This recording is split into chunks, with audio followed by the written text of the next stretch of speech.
Look pretty good over there, Yeah, as far good. as we can get. Yep. Good afternoon. This is the 16th of July, 2010.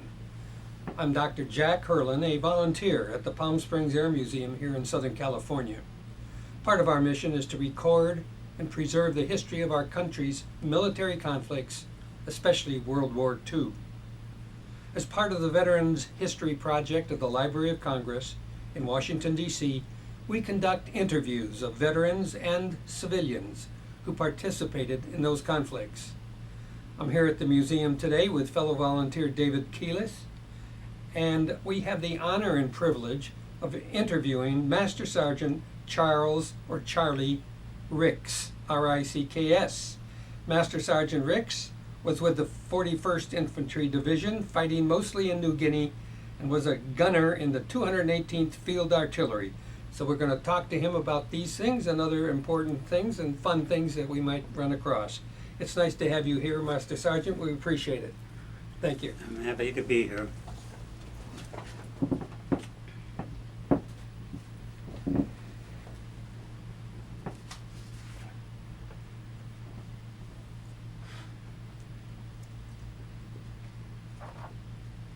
Master Sergeant, would you please spell and pronounce your name? Your full name. Charles, you want me to spell that? Charlie, C-H-A-R-L-E-S. My middle initial is M, and my last name is Ricks, R-I-C-K-S. Thank you. Okay. Where were you born and when? I was born in Bartlesville, Oklahoma, and the 15th day of December, 1922. And your mother and father were living there, and what was your father's name? My father's name was Harry Oliver Ricks. And My mother's name was Anna Bell, 2 words, A-N-N-A, and then capital B-E-L-L-E, Anna Bell. and her maiden name? Her maiden name was Dilly, D-I-L-L-E-Y. Dilly. What did your father do? What kind of work did your father do? Well, my father was just basically a day laborer. And after we moved to Oregon, he became self-employed and dug cesspools and septic tanks. Mhm. Hand dug them. In Oklahoma. No, in Oregon. Did you grow up in Oklahoma, or? My grandmother was employed at a Phillips 66 hotel in Bartlesville. My dad and mother actually, when I was born, were wheat farmers in western Kansas. But in December, wheat farmers don't have a hell of a lot to do, okay? Right. And I was the first grandchild, so my dad and mother, 6 weeks or so before I was born, went to Bartlesville, and they tell me we stayed there about 6 weeks after I was born, and then went back to Kansas. And then I lived in Kansas then until I was 6. What city? Where did you live in Kansas? Collison, Kansas.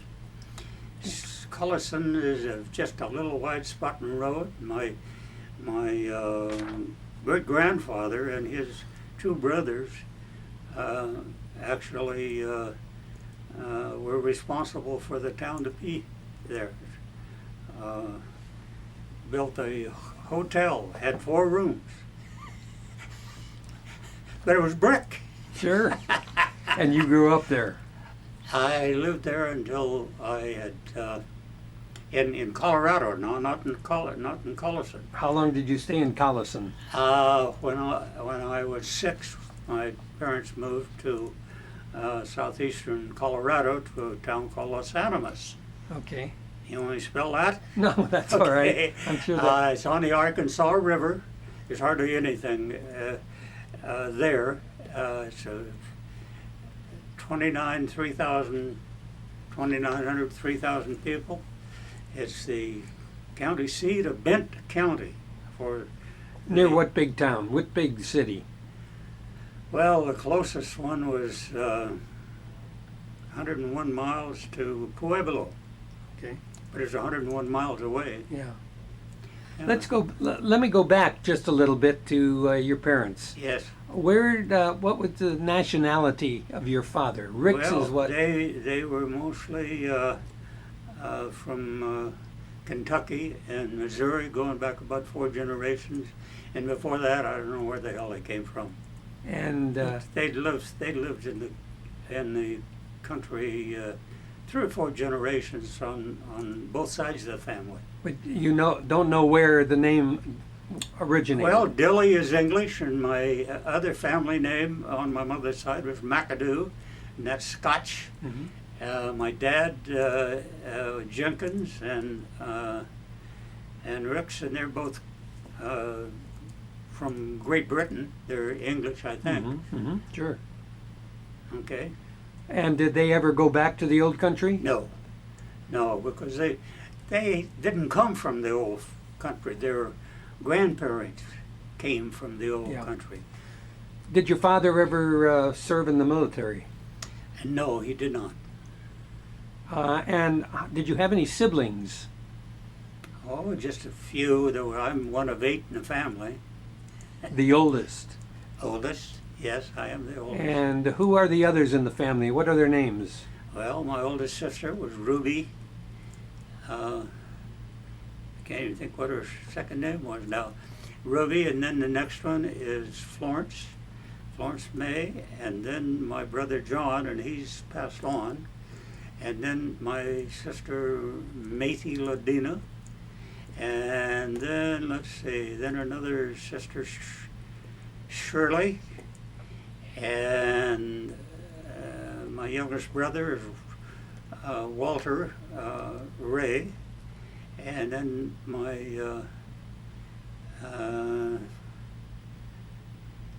baby sister who died while I was overseas. She was killed in an accident while I was overseas in about 44, 43, somewhere along in there. 44. It was 44 when she was like what, 6 years old maybe.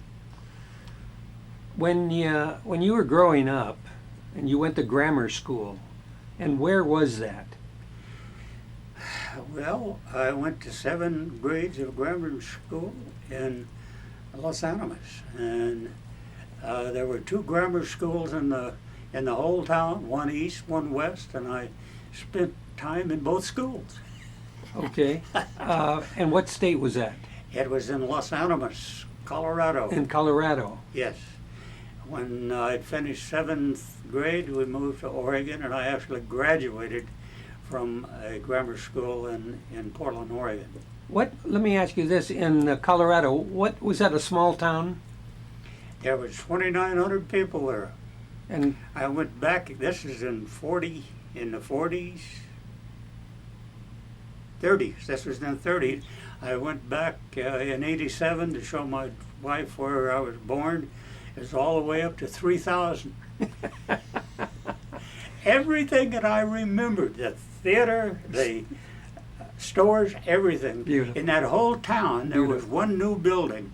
It was a Quonset hut, and there was a used car dealer, or a used tire dealer. I'd put up a Quonset hut, and that's how far they'd gone from 37 to 80 in 50 years.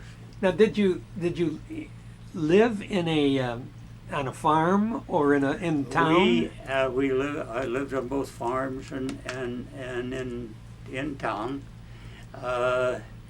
In Colorado, we actually didn't live. Well, we lived on a house that had a couple of acres, and we had a big garden. If you didn't have a garden, you starved to death back in the Depression, and I never missed a meal. We always had a big garden.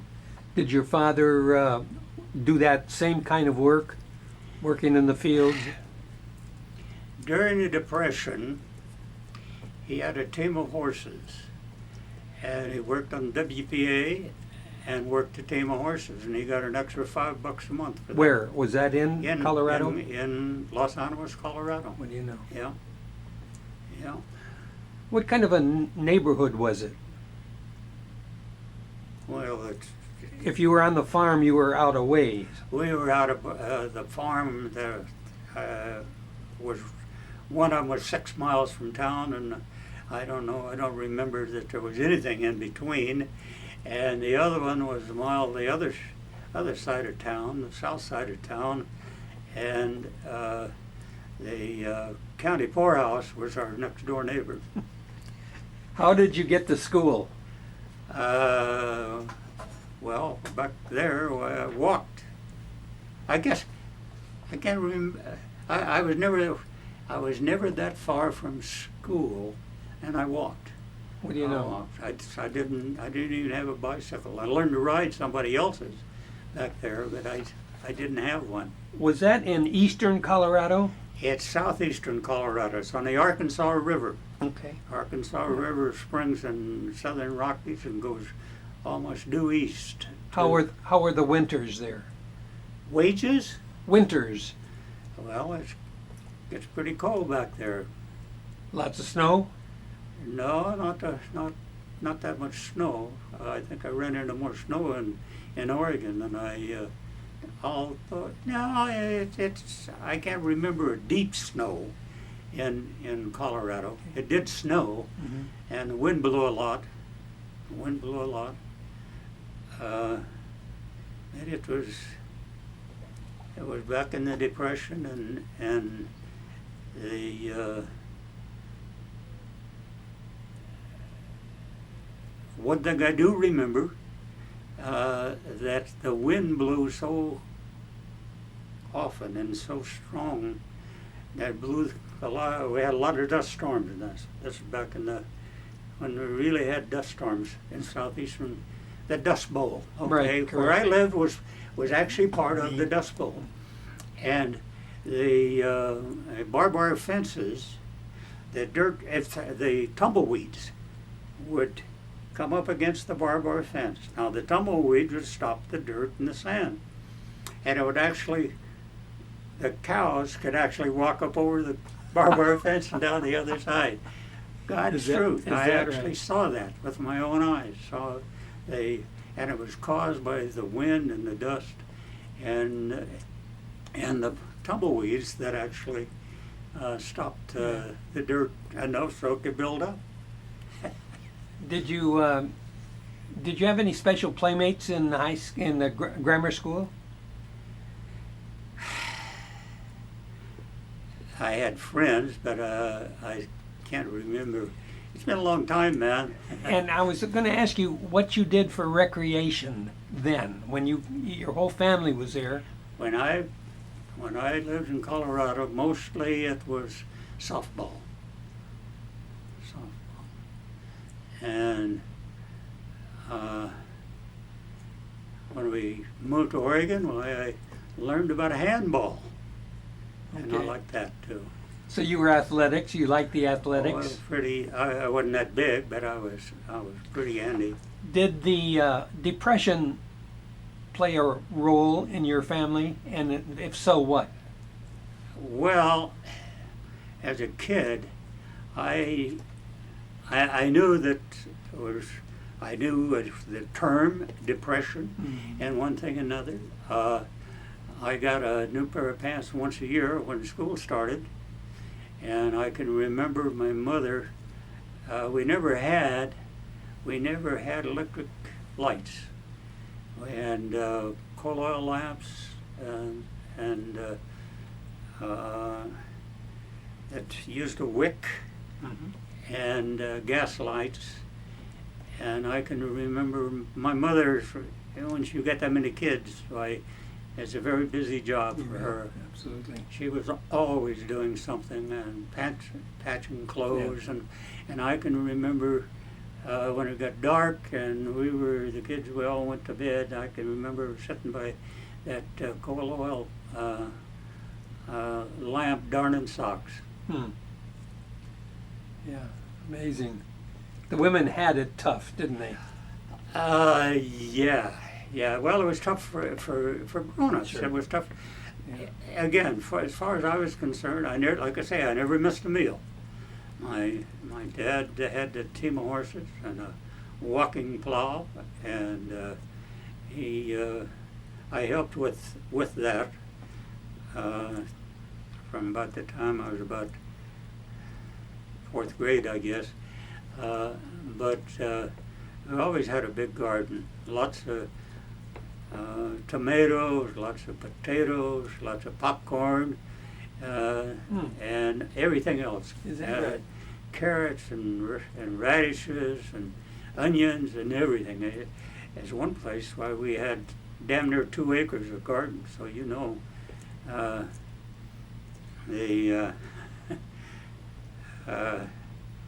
When we moved to Oregon, it was a different world. Everything was green. You don't go down a country road. There was apples on the trees, falling off and going to waste. And the only apple orchard in Los Alamos had a 6-foot barbed wire fence around it. Sure. Yeah. Yeah, you get an apple for Christmas, and that's about the size of it back in those days, as far as that kind of fruit. Well, then you did move to Oregon. And We moved to Oregon in '36. What city? To Portland.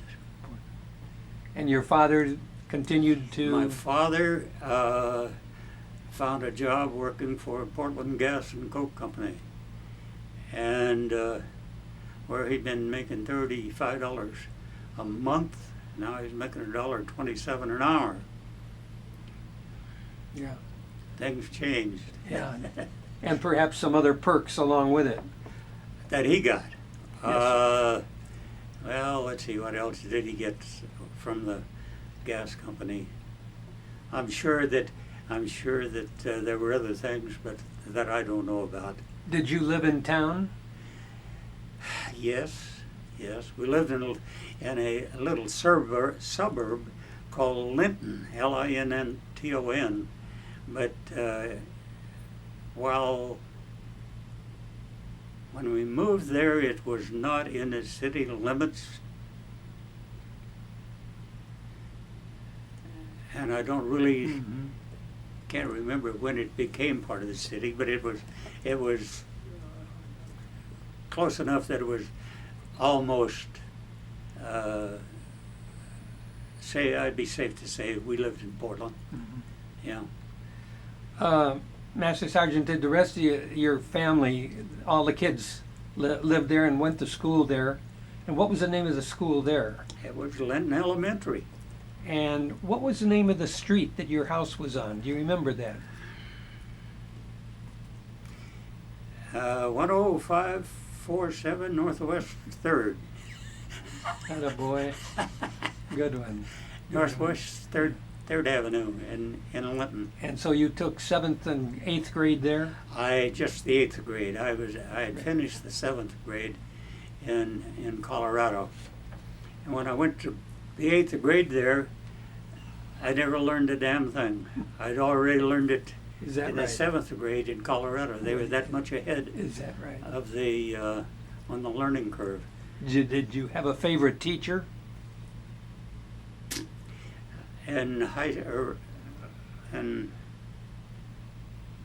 Well, my teacher was also the principal of Linton Grammar School, and I can't think of his name. He was a man, but I liked him very much, and he and I got along very well. What kind of religious upbringing did you have in the family? We went to Sunday school, but my parents, we were too damn poor to belong to a church.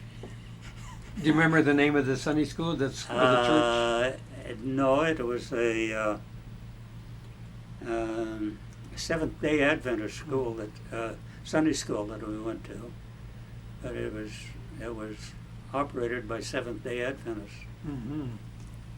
So the whole family went, or just the kids? Just the kids. Just the kids. Did you have, what kind of a student were you in school? What kind of a student? Oh, I got good grades. I never had any trouble. Did you? Good. never studied very much, but I never had any. I was a pretty smart kid.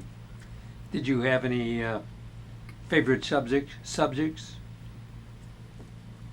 In grammar school, I wouldn't. Yeah. Nah, no, I liked them all. I liked everything. What was the name of the high school then you went to? I went to Benson Polytechnic High School in Portland, Oregon. One of the very few in the United States, Benson Polytechnic is. And I went for a 4-year, they had 3 and 4. If all you wanted to do was later learn a trade, why, you know, English and math and history, and 3 hours of that and half a day on Yeah. whatever it was you wanted to learn. Right. But I went for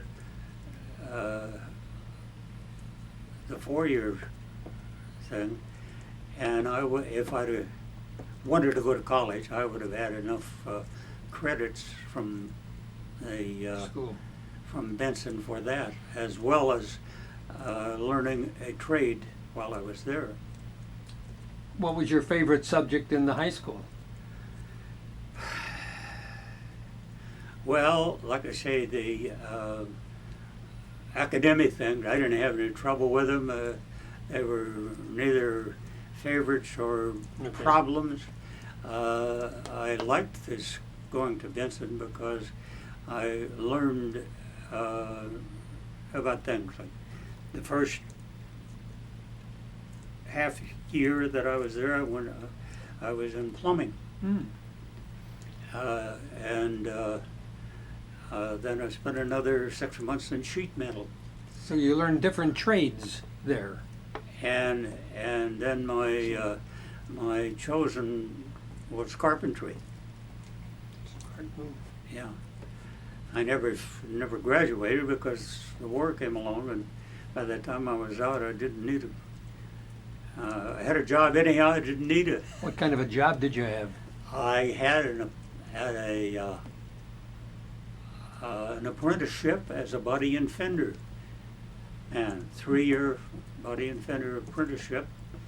And the reason I got that because one of the guys that was in the National Guard with me, his dad owned a body and fender shop, and I was going to be, like I say, I was going to be a carpenter. And Bruce said to me one day, he said, "You ought to be a body and fender man." I said, "Oh, why?" "Well," he says, "your hands match." He says, "You got good hands." He says, "You make a good body and fender man." And so when I came back from overseas, I got out on a Thursday, started Monday morning, learning to weld with an acetylene torch. Is that right? Oh my, great. And I had an apprenticeship, I had a 20% disability, and I started at scale at $2.75 an hour. Big money. Oh, by God, it was big money. Listen, back in school then, did you do apprenticeships while you were in high school? No. No.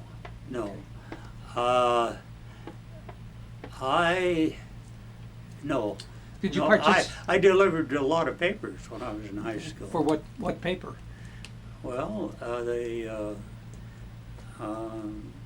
Journal. Back in those days, we had 2 papers: the Journal and the Oregonian. And then the Oregonian finally bought the Journal out. But when I was delivering papers, why, Oregonian's a morning paper, Journal is an afternoon paper. Did you have any girlfriends back there in high school area? Any special ones? No, I don't think so. No, I was too damn busy. Sure. I rode a bicycle at that time 25 miles a day to go to high school and then deliver papers. I drove out St. Helens Road about 6 miles and out and 6 miles back and then 2 paper routes in town. Mm. So I was a station manager too. So I was doing pretty good then. When I went into the Army, I took about half of my income away. Listen, what was I was going to ask? Did you have a car? I'm sorry? Did you have a car in high school? No. No. We had a car, but I didn't have one. See, I was only 17 when we were mobilized. Mhm. All right, now, so you were I 7. had a motor scooter. Did you? And you rode that? Oh, it was more for fun than anything. I rode a bicycle because I could put a paper bag on it and carry a lot of papers on a bicycle. Was A lot it- more than I could on a motor scooter. Was it a new motor scooter? No, it was a rental.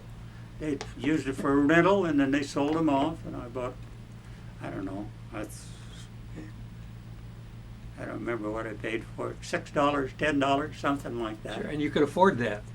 Well, I was making good money delivering papers. I suspect you had no time for sports. You're right. I didn't play they wanted tried to, and I did try out for basketball, but I was busy. As soon as school was out, I was just on my paper routes at the station, passing out 2,400 papers to somebody else, and then I took care of mine. Hmm. All right, what year then was it that you spent the last year in high school? What year was that? It would be 1940. And you were 17 years old. And somehow you got attached to or acquainted with the National Guard. Can you talk about that a bit? Well, I told you I delivered papers. It was a Phillips gas station. It was the foot of Wardway Hill that I delivered the papers to. Bill Bigler was his name. And he asked me why I didn't join the National Guard. And I didn't know what the hell the National Guard was. And I said, what is it? Well, he says, we go to camp for 2 weeks a year. And the rest of the year, he says, on Tuesday night from 6 to 8, why you go to a drill at 3rd and Ankeny and pay you $1 every Tuesday that you go to drill. So that's another $12, $14 you got every quarter. Yeah. Oh, and then I found out the reason he asked me was because he got blood money off of me. I think he got $3 when I signed up. Did you sign up for how long? A time? Oh, I don't know. I think it was 3 years, but I'm not sure. Did you have summer work that you did? Did you have a summer where you had spent a month somewhere? This paper route thing took all really. It wasn't possible for me to do anything else. My family, they picked fruit, all summer. They would hardly ever be at home. They would go out and pick strawberries for 3 weeks or so at Art Smith's farm, and then they would go pick raspberries, and then they would wind up picking hops for making beer. Yeah. But I stayed at home. Had to do my own cooking a lot. That didn't hurt. No. I'm not complaining. I just telling you what happened. Sure. I'm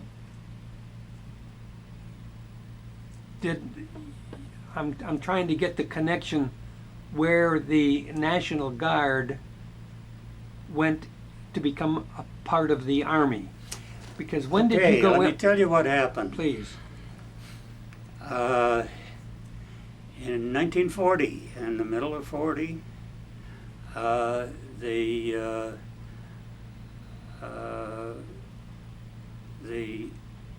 only peacetime draft that we've ever had was put into action on the 16th day of September.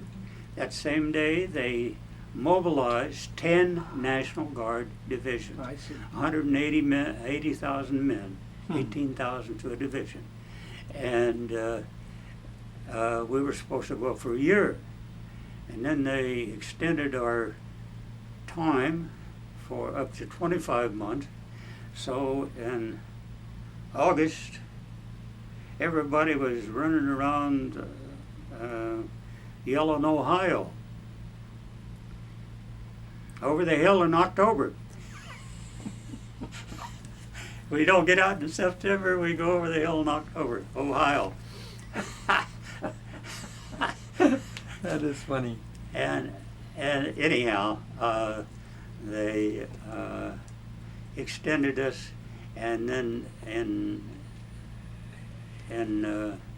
41, and the war came along, and then that settled the whole damn thing. Let me ask you this. Where were you and what were you doing on December the 7th, 1941? I had a week, on a weekend, I had a weekend pass from Fort Lewis. We were stationed at Fort Lewis. I had a weekend pass. I was at home when it came over the news, over the radio, that the Japanese had bombed Pearl Harbor and so on and so forth. And so I started calling and see, because I'd ridden down with somebody else to see when the guy was going to wait until Monday morning to go up, or whether he was going to go up. Right we did make it up Sunday evening back up to Fort Lewis. And what was the feeling there? What went on at Fort Lewis when you got back? Well, everybody is getting. We almost immediately, well, they moved us up to the Straits of up to Aberdeen, I think, Straits of Juan de Fuca, because we had artillery, and they put us so that if there was any ships or anything come in the Straits of Juan de Fuca down into Puget Sound, that we could teach them a lesson. So you went up there on Sunday? No, we went up there, I think, I was driving a truck at that time. I wasn't on a gun, which is another story.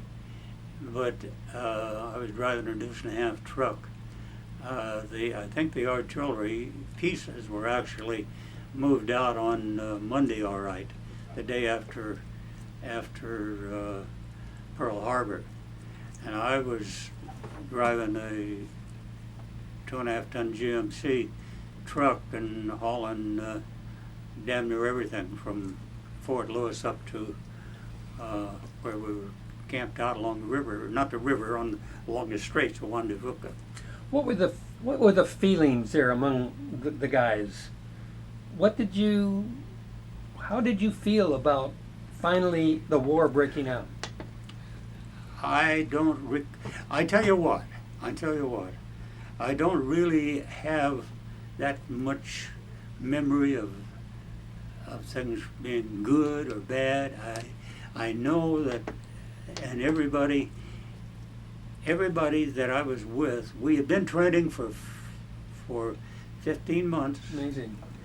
And we'd had good training, and we had good men. We'd come to know one another. Mm-hmm. We had 106 men and 3 officers in that outfit.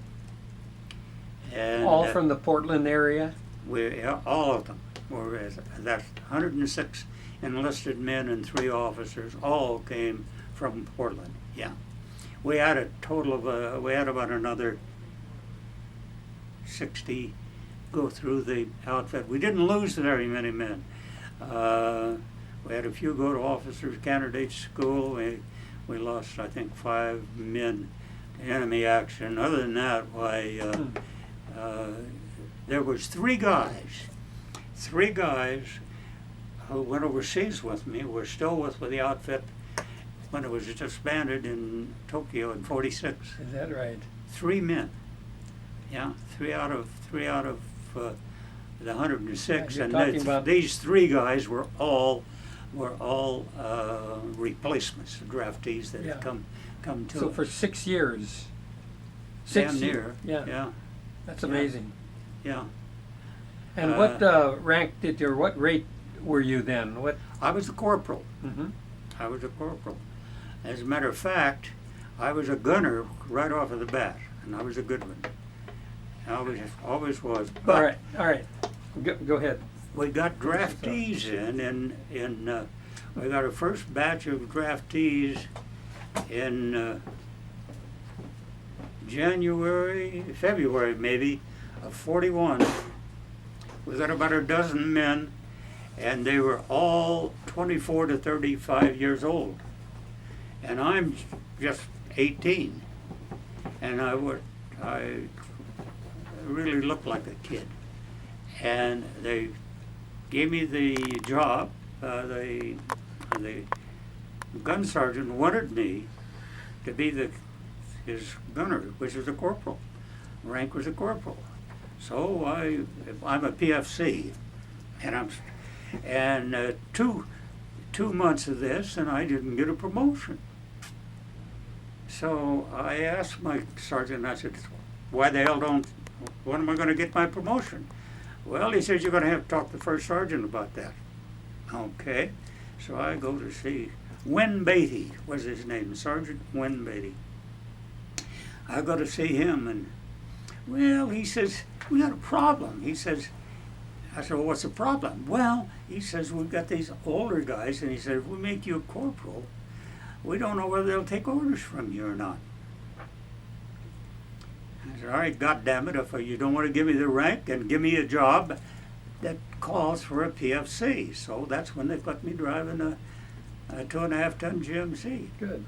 I went overseas as a truck driver. Just before we went overseas, I went AWOL for a week. And my friends are telling me every day, and this one day where they were going back and forth from Fort Lewis to Portland. It's like about 2.5 hours or something like that.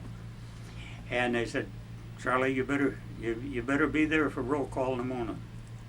So I go in, and the next day we're on a train for San Francisco. They give me a summary court-martial, confined me to quarters for 2 weeks, and put me on a boat. Took 15 days to get to Australia. All right, Master Sergeant, what prompted you to go AWOL for a week?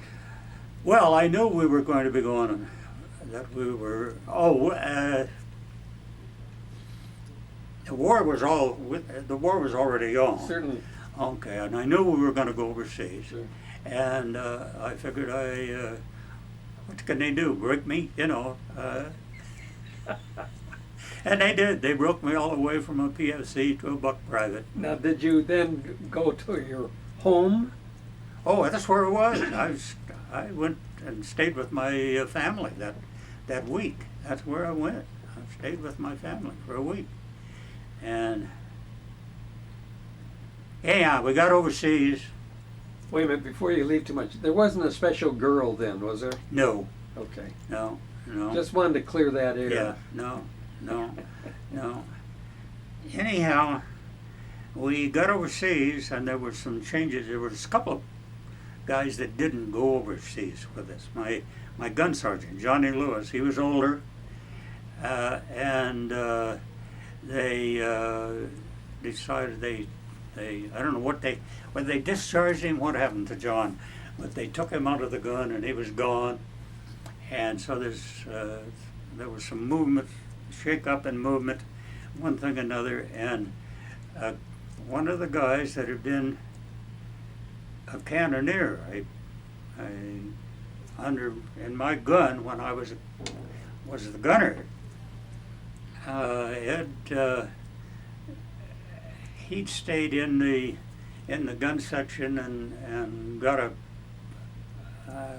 promotion. He was bigger and older than I was, and had been in the 3 Cs. And but we got to Melbourne, Australia, and he got a promotion to gun sergeant. First thing he did, he came to him and said, "Charlie, I want you to be my gunner." And but he says, "You're going to have to talk to the first sergeant." So I went to see Beatty again after he just give me hell for going AWOL, and I told him I wanted to transfer into the second gun section. "Well, Rex," he said, "we're not going to do you any favors for a while." He says, "You know, you're AWOL one thing or another." And I said, "Sergeant," I said, "you were a gun sergeant before you first sergeant." I said, "I got the easiest job in the goddamn battery." I wasn't driving a truck at that time, I was driving a Jeep. They had moved me over to drive the battery engine. And I said, "I got the easiest job in the battery." I said, "I don't have to, I drive a Jeep, I don't have to pull KP, don't have to stand guard." I said, "Don't tell me that you're going to be doing me any goddamn favor to put me in a gun section." He thought about it. "Okay, you're in the gun section." So that's, and within 30 days, why, I was a corporal. I went from private to corporal. I didn't go Up the rank again. up the rank again. Now, for those of us who were not with the artillery or had anything to do with the artillery, would you explain what your role as a gunner was? What did you have to do? All right, the gunner's the guy who is responsible for aiming the gun, setting the elevation, the deflection. What kind of guns also? Well, they all work the same. When we went overseas, we had 155 Schneider, model 1918 Schneider box trail howitzers, but the damn things, you could shoot with them. They were accurate. You could bust people's butts with those, and that's why we had one went over. But what the gunner does, you get a deflection, a number, and you set it off on the sight, and then you move the gun until the sight is back on your aiming point. And elevation, you elevate it until you get to the proper degree of elevation. That's what you do. The gunner is responsible to take out all of the slack, all of the lost motion and everything. And if you do it right, and I did, you can drive nails with the artillery. We did have good artillery. How many people do a gun? There was 12 men to a gun. To the 155s? Yeah.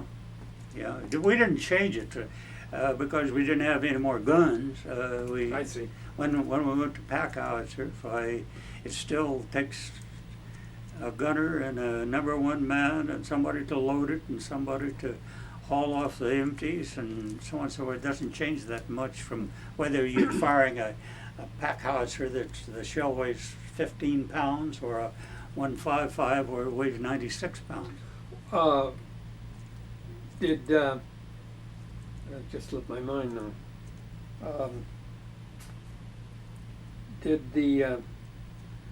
Were the weapons, were the guns already there in Australia? No. We took them with us. You took them with you Yes. on board, what was the name of the ship that, We went overseas on the Argentina. okay, out of It was Wilmington? we left out San Francisco. San Francisco? Yeah, Argentina was 38,000 ton, Okay. and had been used up and down the East Coast, down from New York down to Rio as a cruise ship. Is that right? Yeah, How was your facilities? Were you jammed in there? anytime you go any place, you're jammed in. That's right. Even the officers got jammed a little bit. Now, what was the date approximately that you arrived in Australia? Okay. We left San Francisco on the 8th of March, and it took us the 23rd of March when we made landfall in Melbourne, Australia. Well, that was pretty early in the war, was it not? March of '42, yeah. As I told you, my division, the 1st Combat Division overseas from the United States, and we didn't have any combat troops over there. We had Air Force and Navy and service people and one thing, but we didn't have any trained combat people over. We were the first one overseas. They took the regular army, broke them up into cadres, and the people they had to send over there was National Guard. And there was 2 divisions went to Australia, the 41st and the 32nd. How long were you in Australia? Well, Australia and New Guinea, I was there for 2.5 years. We were in Australia until July of '43. We were supposed to hit the beach on July, at dawn on the 1st of July, and the way it worked out, we didn't get in until the 5th because we lost about 2/3 of our landing craft on the first 2 waves that went in. New Guinea. In New Guinea, at a place called Nassau Bay. Nassau, is that the south end? No, this is on the north coast, northeast coast. The Japanese were already occupying Oh, they had moved in. almost the entire island. Oh, if we hadn't gotten to Australia when we did, the Japanese had at least half of Australia.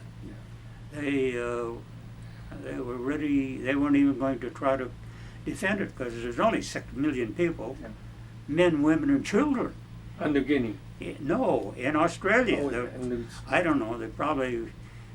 there's probably not more than that now in New Guinea. I don't think there's even close to that many in New Guinea. I think that New Guinea is still pretty goddamn much jungle. Yeah. There's. So you landed then on the amphibious landing crafts. Where? On New Guinea, at the invasion, if you will. And you came in about the 4th or 5th day. Came out on the morning of the 5th of July. We hit the beach in Nassau Bay. When did you first see action then? The same day. We were set up our guns, and because we were close enough where we hit the beach. We were not actually under Japanese fire when we hit the beach on the 5th. On the 1st they were. On the 1st of July they were. On the 5th, things had moved out a little bit, but they were still close enough that we could reach them. And sat right up on the beach and turned around and fired up the I can't even remember the creek or river, Batoy River. Where the Japanese were still hanging out up there. And you started moving inland. We were there for a couple of days, and then they moved us a couple of miles inland, and we set up again, and then fired over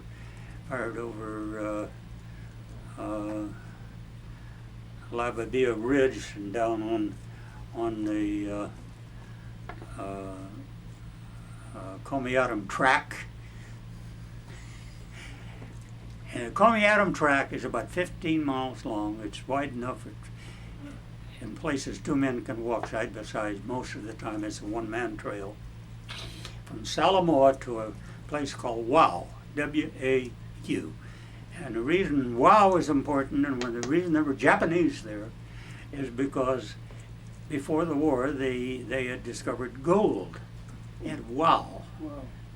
And to get machinery and parts of machinery in and one thing or another, they built just a little, very short, tight little runway that not a DC-3 but a DC-2 could land on and dump off parts for their gold mine equipment. Tell us, excuse me, go ahead. Now we're getting to what I'm going to tell you. Before we went into New Guinea, before we went into action, we were actually at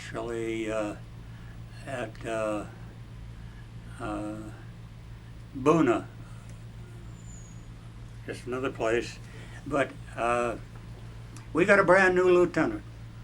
He'd gone to officer candidate school in Australia. He was from Portland, and but he's a brand new second lieutenant, and they assigned him to our battery as a forward observer to go up with the infantry and direct us, tell us whether we're hitting them or missing them. This guy's name was Douglas Walwyn, Walwyn. We're getting ready to go into action. We're in New Guinea by now. We're getting ready to go into action. He called us all out. We're out there in the scrub eucalyptus trees. And he says, we're going to be going into action. He says, I want you all to know, he says, you're to follow my orders. He said, anybody don't follow my orders, or I'll just shoot him down. This is our lieutenant. We had a guy by the name of Claude Murray, an Archie, big Claude Archie. He's leaning up against a eucalyptus tree. To everybody in general and nobody in particular, Claude says, boy, he says, I hope it isn't one of my friends. 2 days that lieutenant was gone. He's still a forward observer. We're firing over onto this Comiatum track. And he's where he can see there's a little bit of a halfway open spot along the creek and the water and the track. A company of Japanese Imperial Marines that had been sent in to bolster WOW, because they were using the airstrip there, stopped for a 10-minute blow. Walwyn can see them. He calls fire mission, bam. In 7 seconds, we fired 12 rounds, three per gun, in 7 seconds. From the first one goes off, and 3.5 seconds later, you fire again, and 3.5 seconds, another one. 12 rounds, and this was Pack 75. These are 15 pound. 2.5 hours later, our people went through there, no survivors. Really? We got 135 of them in less than 10 seconds. Now, Walwyn, I told you how to spell his name and one thing or another. He was from Eugene, Oregon. That's where his family was from. His family was quite wealthy. You know the name Bill Gates? Yes. You know that he got started in Oregon? Mm-hmm. The Walwyn family was his financiers. They were already wealthy family, and I don't know what the hell they're worth today, but they actually financed Bill Gates for as long as it took. Is that right? To get on this their money, and you can bet your bottom dollar they got a good chunk of Bill Gates's operation. What happened to the second lieutenant? Well, he kind of calmed down a little bit. He decided he didn't need to shoot anybody. I'm trying to think the last time I saw Doug.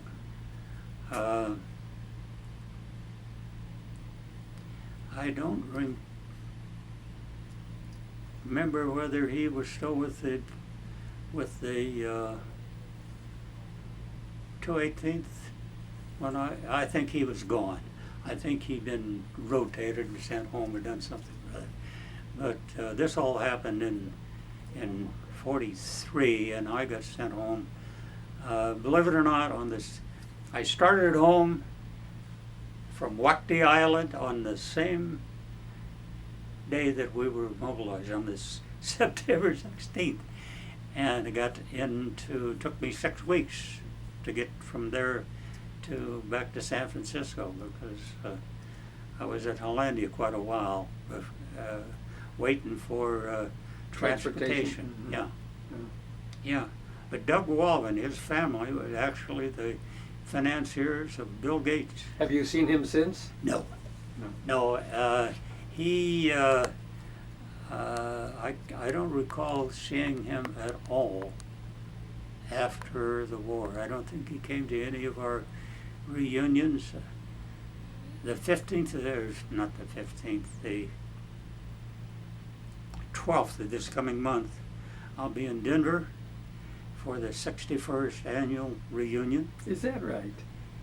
Out of 70,000 men, we've got 3 days ago, when they closed down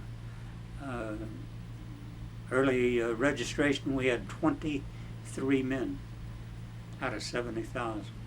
Good grief. We've got maybe 600 on our mailing list, but most of them are housebound, Sure. and or if they're not actually housebound, Certainly. can't travel. Certainly. And Denver's 5,000 feet. That's gonna. Yeah. That was a Consideration. consideration too.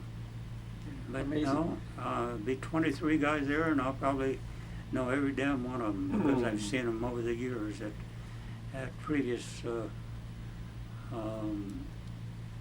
And I've got just about 2.5, 3 minutes before we have to change film. But I do want to ask you this. Do you have a time constriction? I told Mickey that I've got to be home by 3 o'clock. We'll get you home by 3. Okay. We'll Gotta get be you home by 3. 3. We'll move on. I was just going to ask, how long did you spend there in New Guinea in the battle until? Well, the first one when we went in to Nassau Bay, we were actually in constant battle 76 days. We didn't have anybody to relieve us. I never really give it any thought, but now I realize that if we hadn't been able to win, there was no way they could get us out of there. They committed us. You were so deep? We didn't have anybody. I see. We didn't have any. After the Salmore campaign, we came down out of the jungle up in the mountains, and I'm trying to think of the name of the next big town, but they made it was like, what, 2.5 months after we'd hit the beach at Nassau Bay. And in that period of time, all of a sudden we got a lot of Navy, we got a lot of people, we got a lot of Air Force. Eventually. And in 2.5 months. But when we went in, we didn't have diddly. We didn't have diddly. The Japanese actually had air superiority when we went in there. Who relieved you then? I couldn't tell you.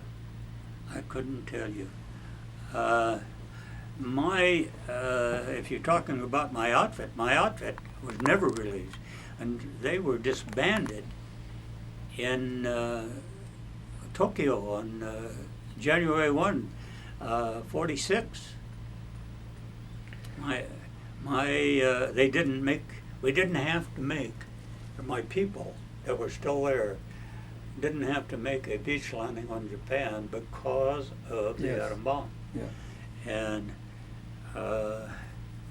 atom bomb took out a couple 100,000, the two of them did, and saved maybe 5 or 6 million. Because absolutely. You know what I'm saying? Yes. If we hadn't had the atom bomb, we'd have been making a beach landing on Japan, and it would have been long and bloody. Yeah. They just didn't give up. Master Sergeant, let's stand by for a moment. We'll Sure. change things and you can take a Okay. little drink. Thank you.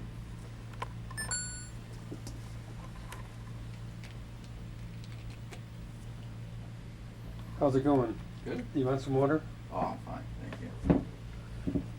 I do want to ask you if you got a few things. I wasn't aware of the fact that you needed to get out of here then. She didn't tell you that? Well,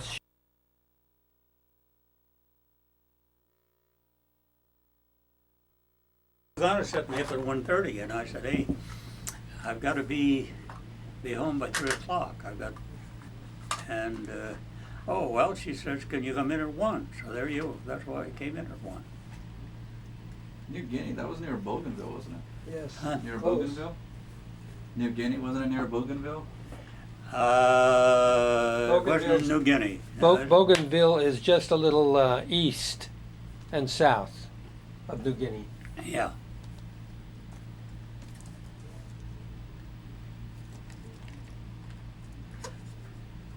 Eastern half of New Guinea is Papua, and it was administered before the war by the Aussies.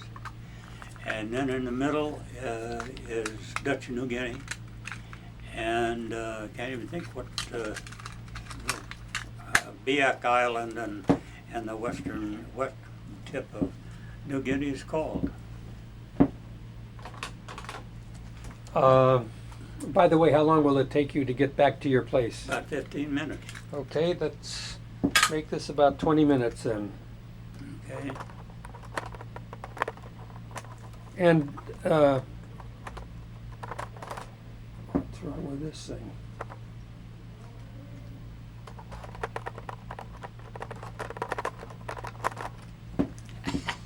That's not gonna work for me. The other one doesn't have that red thing No, on it. I know it.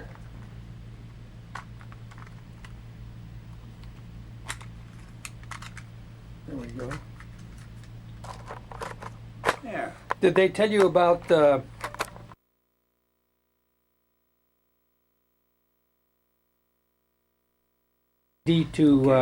Library of Congress? Okay.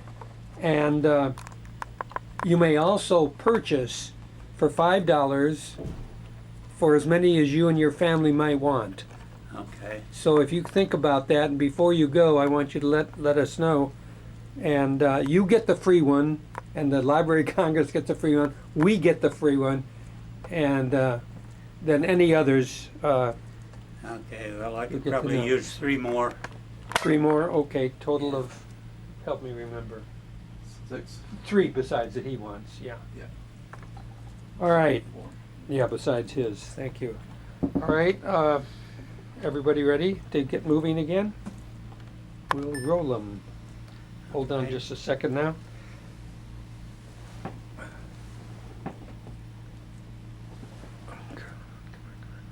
Yeah. Okay, we have Master Sergeant Ricks here still, and we're talking about the end time that you spent in New Guinea with the guns. And Okay. where did you learn that you were going to be going home? All right. After the Salamo campaign, the 76 days, almost immediately, within 10 days or so, they sent us back to Australia to be resupplied and remanned and so on and so forth. And that was in 43. In the spring of 44, they sent us, early 44, they sent us back to New Guinea to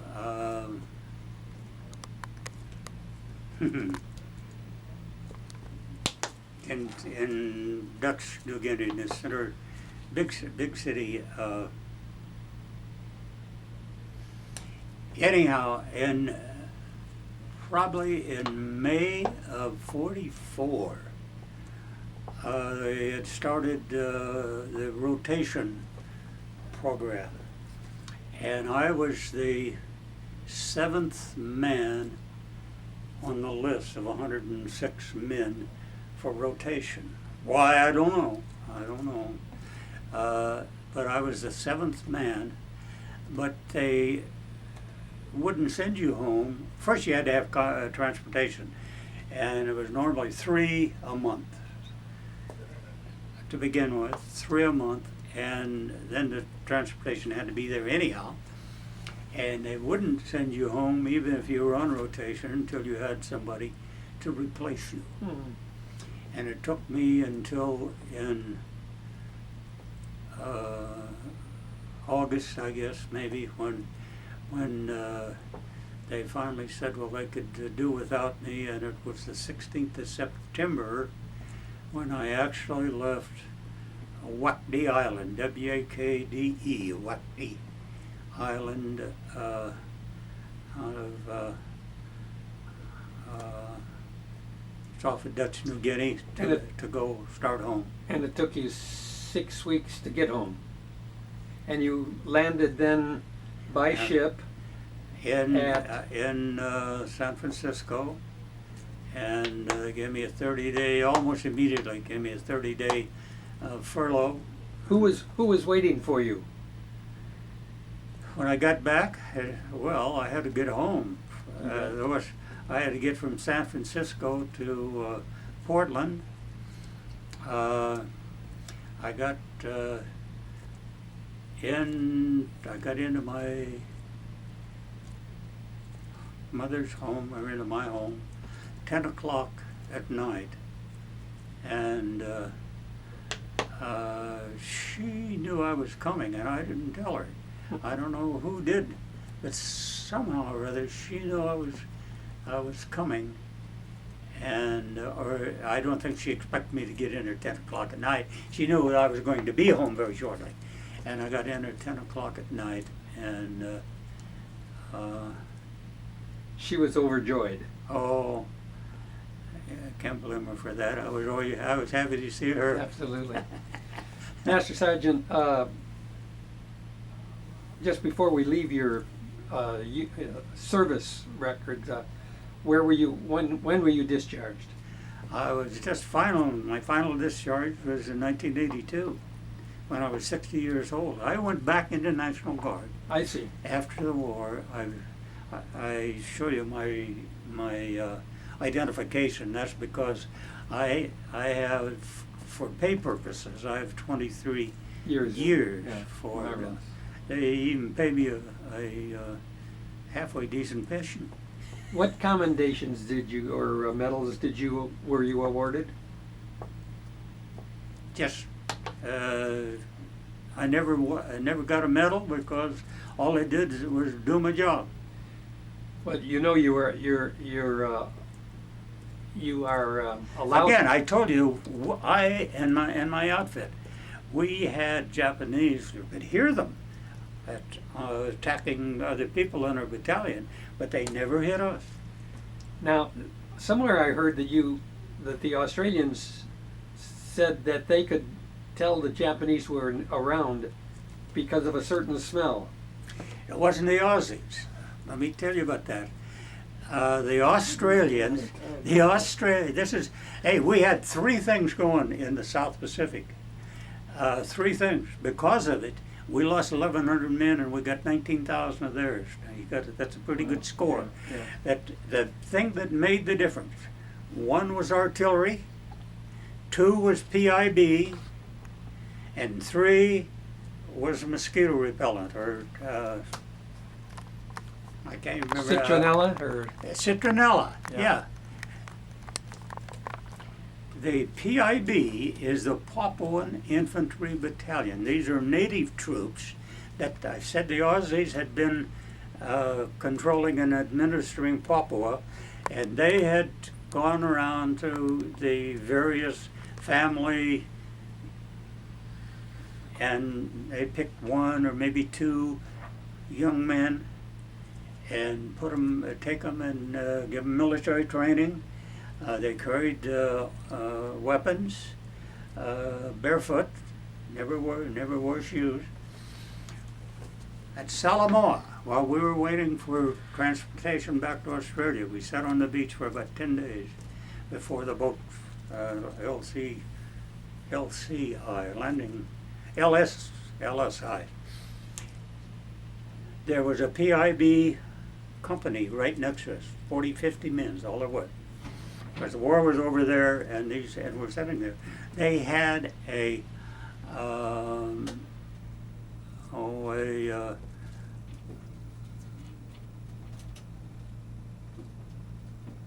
presentation of a George medal. Now, a George medal is like a soldier's medal, it's bottom rung.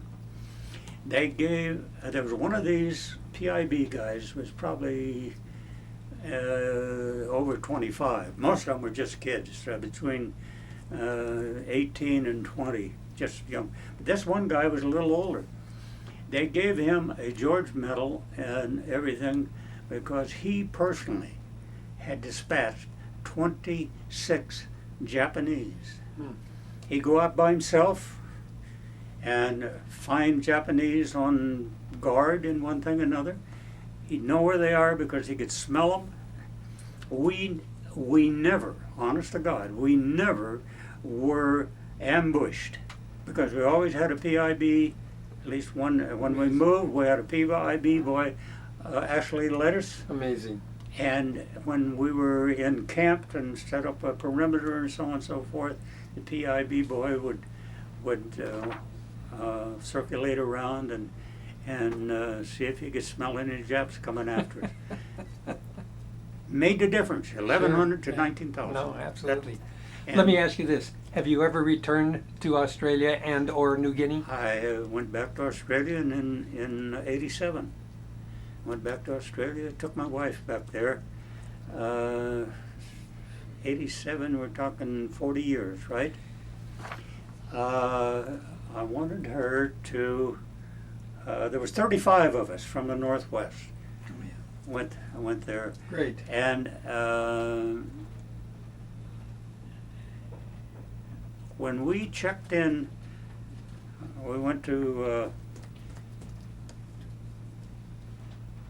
we didn't go directly to Rockhampton. That's Rockhampton, Queensland, is where my outfit was stationed in when we were in Australia. But the rest of them went, took 4 or 5 days and went down to Melbourne and around Sydney and so on and so forth. And my wife and I and one of my good buds and his wife, we just went directly to Rockhampton. When we walked in and registered at this hotel, now there's 40 years, and I mentioned to the guy who checked us in, I said I was here in the war with the 41st, and when I said 41st, Is that right? His father and his grandfather and grandmother and mother had told him Is that what if the 41st hadn't been there, that the Japanese would have overrun and we really did. Absolutely, yeah. It made a huge difference in what the Japanese, we got them stopped and they never did come to the 32nd Division and the 41st, about 36,000 men all told, and we made that much of a difference at that time in World War II. I'm going to make a jump for you now. Okay. To get you back. You mentioned a wife. What? Tell me about it. Who is she and where did you meet? Okay, I told you I got home in September of '44. They gave me 30 days, and then sent me to Santa Barbara over here on the coast for redistribution.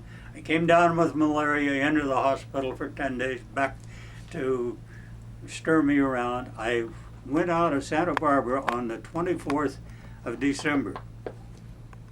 Christmas Day, I'm on a goddamn train headed to Muskogee, Oklahoma. Now, Muskogee's where the Okies come from, but during the war we had an artillery center there, and like I say, I was an artilleryman. So they sent me there the first weekend. After I get in there on the 27th of December, and 40 what, 44? 44. 44. 27th of December, the first weekend, I get a 3-day pass. 70 miles from Muskogee to Tulsa. Second night is New Year's Eve.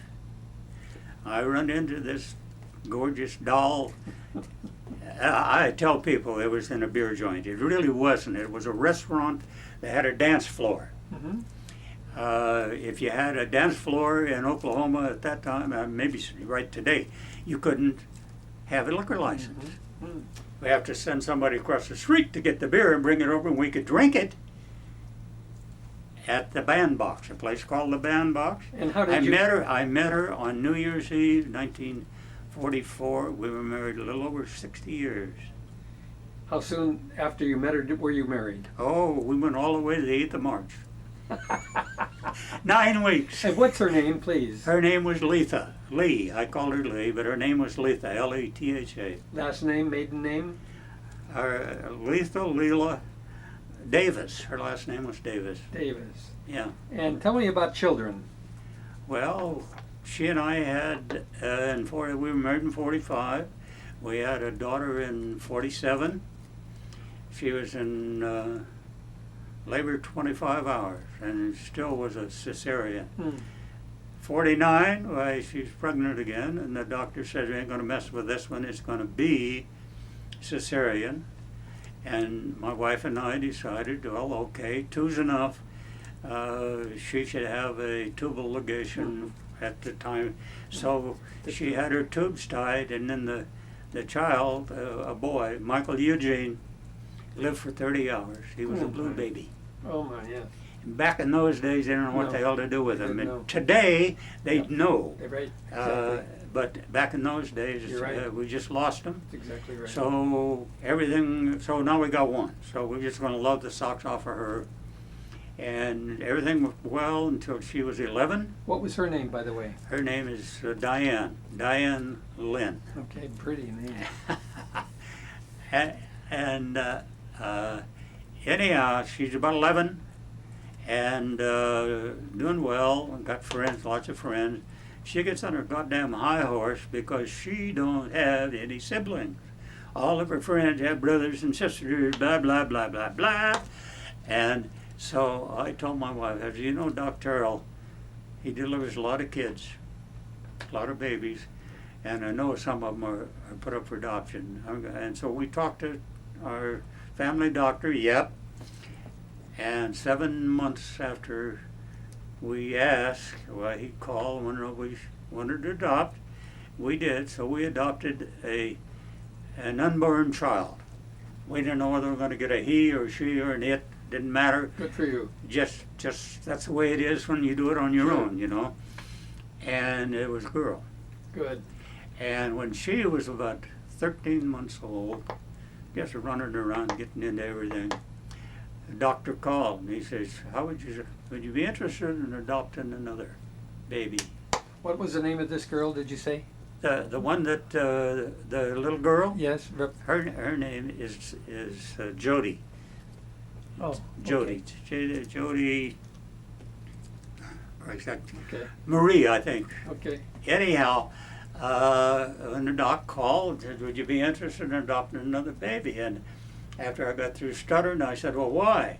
Well, he says, Jody's mother is the one, she had 5 kids and was the sole support of them. Mm-hmm. Is pregnant again. She's going to put up if she got another baby, she's going to so we adopted. I have 2 adopted daughters, Jody and Jeannie. How nice. And they are half sisters. Are they married now? Both of them are married. Jody has 3 kids. The oldest one has just graduated from high school. And Jody's husband's name is? His name is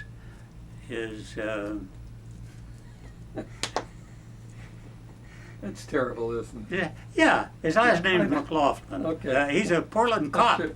He's a Portland cop. How nice. Okay, what about Jeannie? Is that what's it? Well, she doesn't have any children. Okay. She doesn't have any children, but she is married. And her husband's name? Her husband's name is I'm going to get you in Von trouble. Ray Johnson. Von Ray Oh, Johnson. nice. And what the hell? Mark McLaughlin. Okay. Okay. How many grandchildren do you have? Grandchildren. I have eight grandchildren. Eight. Wait a minute. I'm counting wrong.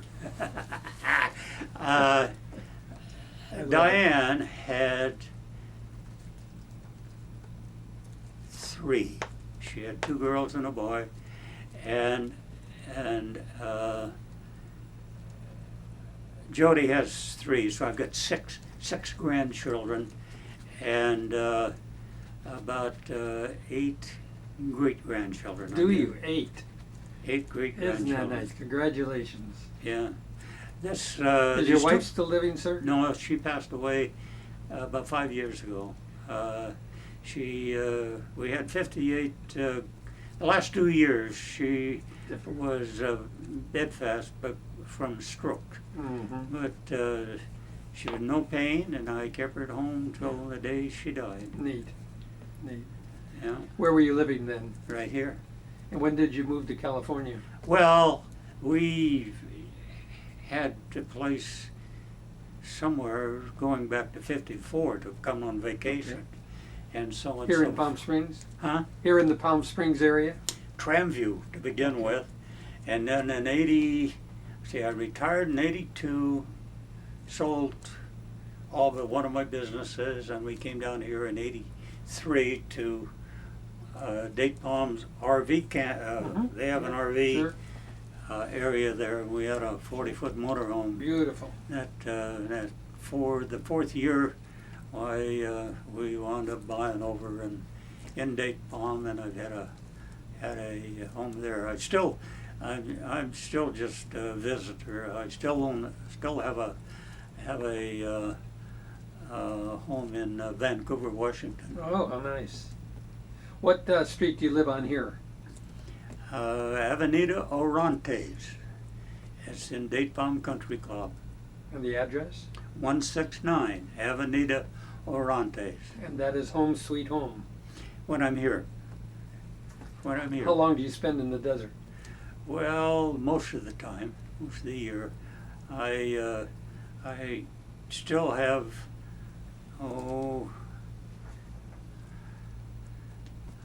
a 32-foot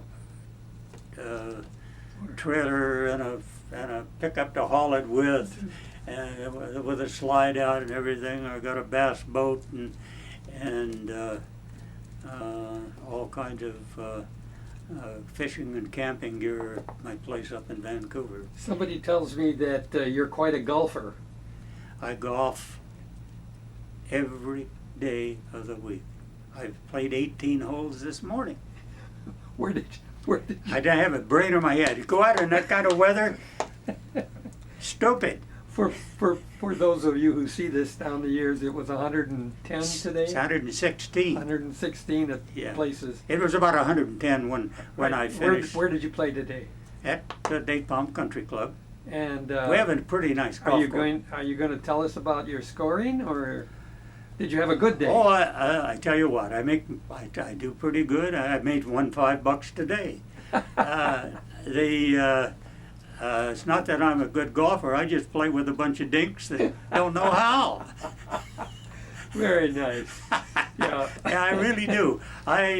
More often than not, I win enough to buy my beer. Sure. Well, You still got 10 minutes. yeah, I know we're getting to the end. I want to ask you 2 more questions. One is, if any of your grandchildren or grandsons or daughters or great-grandkids were interested in going into the military service, what would you advise them? What would I have advised them? Yes. Well, I've got no bad feelings about the military. Where I was when I was there, one thing or another, I like to think that I made a difference. And I know the Aussies think we made a difference Yes. because, like I told you, that it was unbelievable. It had never occurred to me that the younger people in Australia Knew that. would know who Yeah. the hell the 41st Division was, and it was like they were welcoming me in from Never Never Land. Isn't that nice? So that's one of the reasons why we're doing these now. Is that right? Because it's so important to get verbal and words, oral histories from those who were involved in the conflicts. Yeah, well, it's not the kind of thing that would have been in the records, but it happened. The people over there really, really. I've always loved Aussies. An Aussie. Trying to think what they call their soldiers. Yeah, they haven't got enough sense to be scared. They really haven't. And when we were in New Guinea, they just loved our Thompson submachine guns. They just do just about anything to get one of them. But they would, when they got ready to make contact, they'd stand right up and then back into. But A different breed. good men. Good men. Good men. Good Truly Good people. good You're people. absolutely right. The everybody, the Aussies, the Kiwis from Yeah. New Zealand. They're good people. If I went over there, if I went to Australia right now, they would pay me a pension because I served there during the war. Is that right? Yeah, we had 2 or 3 of our men that did that. One of them married an Aussie, and the other one took his wife back there, and he was our medic. I can't remember now what in the world he did there, but he was just out of Sydney at a place called Ryde, R-Y-D-E. And that same guy came back to the States, went up into BC on a vacation and had a heart attack in British Columbia and died up there. And he was our medic overseas. Yeah. Master Sergeant Briggs, how would you like to be remembered? As a good artilleryman. Again, I want to underline this, that the artillery made a lot of difference. We saved a lot. We got a lot of Japanese, but because we did, and because we were able to do that, we saved a lot of our people. And of all of the things that I've done, I'm about as proud of that as anything. And I've been pretty successful in a lot of ways. And you have a very good right to do that. Yeah. To be that way. I didn't tell you this. These 2 we adopted, the 2 girls that we adopted, 1975. This one, the first one, she was a Rose Festival princess Really? in Portland, Oregon. How neat. Yeah. Very proud. I've got the portrait that they painted of her at that time hangs on my wall Oh, isn't that neat? in my house over here. David, would you like to contribute anything or add anything to this? Well, other than just thanking you for your service and for allowing us. And I can't hear him. Just thanking you for your service and for Oh, allowing hey, us to have hey, the freedom we have hey. enjoy today. That's the way it was then. It was a different world. Yes, it it truly was. Yeah. People were different, and so on and so forth. I'm glad that I'm glad of who I am, where I was, what I did. I have no regrets. And one more thing I want to tell you. One more thing. I told you I stayed in the National. It's your time. Yeah, I still got 2 minutes. I got back in the National Guard because when came back about 3 years after we came back. They reorganized the National Guard, and some of these people that had been overseas with me took what they call a 10 series to get it to become an officer, correspondence course, and they wanted me to come back and be the chief of the firing battery, and I did that in I don't know, 51 I think is when I got back in. The end of the and in the 60s, in 64 they changed and it went from a division to an enhanced brigade.